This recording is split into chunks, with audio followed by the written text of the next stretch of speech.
Rocks. In this video we will see how to install Sublime Text 4. Just couple of days ago Sublime are introducing 4 version and you can very easily install Mac and Windows using my tips and tricks. How to do it? Let's start as a detailed demonstration. Before start the video, please subscribe our YouTube channel Research Rocks. So simply open here new tab, Google, and just simply type here Sublime Text 4, enter. The first link is display here. I already put this link in same video description. You just simply click. So here the Sublime Text related informations are available here. You can read very carefully, understand what is the tab, multiple tab are automatically open, what is the features, what is this disadvantage, and as a graphical representation point of view is quite amazing. Software graphical user interface related options are available.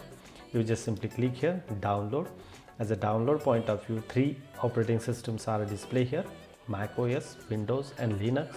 So I just simply click here Mac OS, and the software size is a 42.0 MB only. After finish the download, you just simply click here twice. After clicking the twice here, the software you need to drag and drop your application folder. So I just simply drag and drop, and now I already installed but I can keep both. So here Sublime Text Editor come here to one. This is old and this is new. I just simply open here new one. So this is Sublime Text Editor, and you can use this Sublime Text Editor and improve your coding skill using this platform. And it's very simple to install the Sublime Text Editor, no matter for you are using Windows, Linux, or Mac, using my tips and tricks. Hope you like this video. Before leaving, please subscribe our YouTube channel Research Rocks. Till then, Jai Hind, Vande Mataram.